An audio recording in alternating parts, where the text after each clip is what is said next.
Hi, this is Janey Imaani and welcome to Emotional Awareness.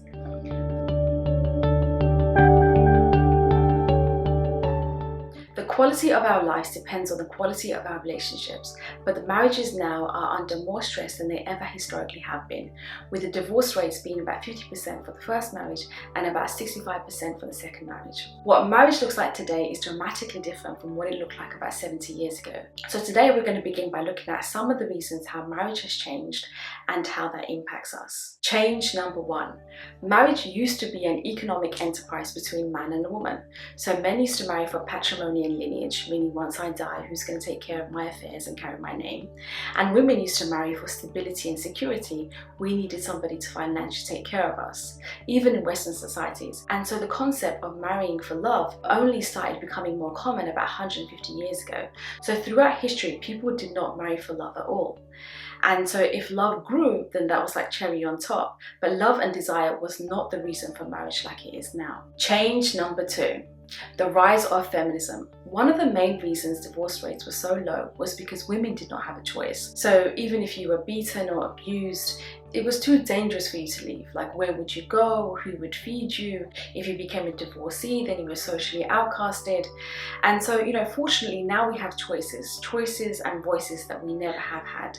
And that is really shaking up society, and rightly so. Change number three. So now we live in individualistic societies where before we used to live in collectives, and so not so long ago we would live in a tribe amongst many people, and so each one of us had numerous people in our lives, and our spouse was not our main focus of our lives. And so so the concept that your spouse is your everything, or the one, that's actually very new. Before that, we had many people in our lives that provided us with our emotional needs. So what's happening now is that not only do we have the traditional expectations of what marriage used to once provide, like security and stability and lineage, but now as we are becoming more lonely, we are expecting our spouses to meet all of our needs. So as the relationship expert Esther Perel states, we're asking one person to give us what a whole village used to provide us.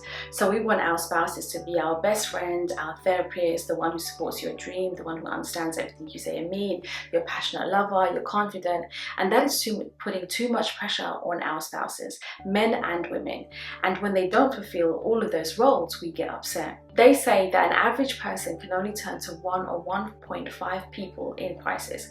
And so we don't have enough people in our lives, and we're making the mistake of turning to our spouses for everything.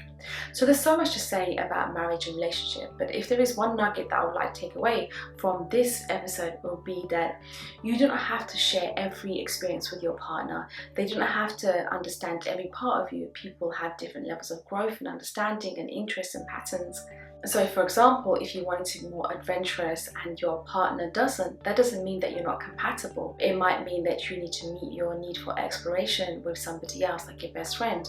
Or say if you love to talk about the details of your work for hours, but your partner doesn't understand, that could mean that you need to find somebody else, like a co-worker, so that you can go for lunch dates with and talk for hours or whatever. And so we're created as social human beings who really need to be part of a group. And so putting too much pressure on the institution of marriage, which really wasn't created to hold, can really definitely cause to crack it. We were created as social human beings who really need to be part of a group.